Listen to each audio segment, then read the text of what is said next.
Alice's Adventures in Wonderland by Lewis Carroll. Chapter 1. Down the Rabbit Hole. Alice was beginning to get very tired of sitting by her sister on the bank and of having nothing to do.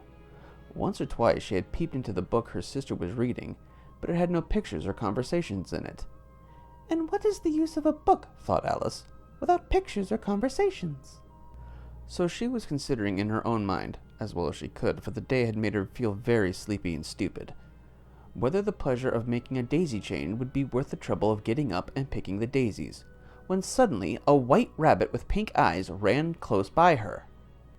There was nothing so very remarkable in that, nor did Alice think it so very much out of the way to hear the rabbit say to itself, oh dear, I shall be too late!"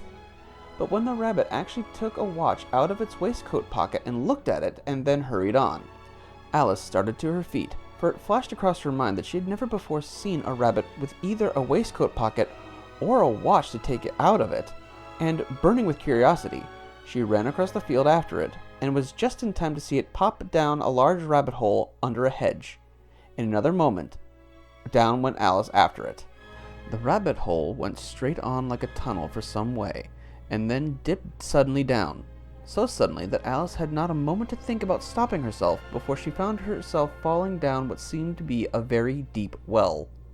Either the well was very deep, or she fell very slowly, for she had plenty of time, as she went down, to look about her. First, she tried to make out what she was coming to, but it was too dark to see anything. Then she looked at the sides of the well, and noticed that they were filled with cupboards and bookshelves. Here and there she saw maps and pictures hung upon pegs. She took down a jar from one of the shelves as she passed. It was labeled Orange Marmalade, but to her great disappointment, it was empty. She did not like to drop the jar, so she managed to put it on one of the cupboards as she fell past it. Down, down, down. Would the fall never come to an end? There was nothing else to do, so Alice soon began talking to herself. "Dinah will miss me very much tonight, I should think." Dinah was the cat. "I hope they'll remember her saucer of milk at tea time. Dinah, my dear, I wish you were down here with me." Alice felt that she was dozing off, when suddenly, thump, thump, down she came upon a heap of sticks and dry leaves, and the fall was over. Alice was not a bit hurt, and she jumped up in a moment. She looked up, but it was all dark overhead. Before her was another long passage, and the white rabbit was still in sight, hurrying down it. There was not a moment to be lost.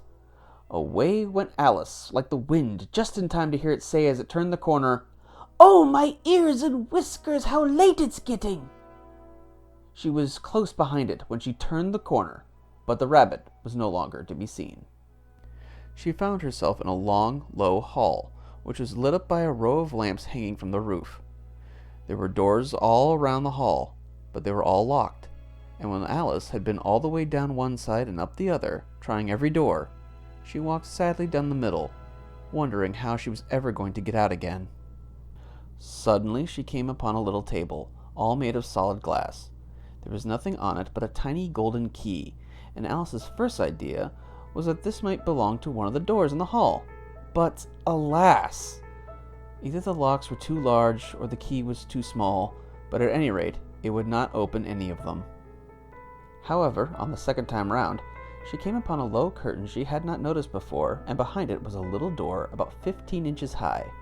She tried the little golden key in the lock, and to her great delight, it fitted.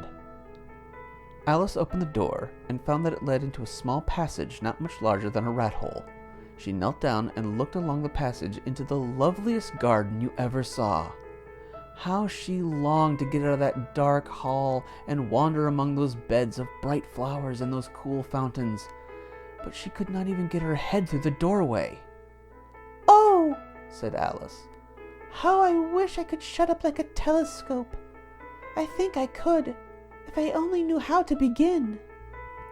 When Alice went back to the table, half hoping she might find another key on it, or at any rate, a book of rules for shutting people up like telescopes, this time she found a little bottle on it.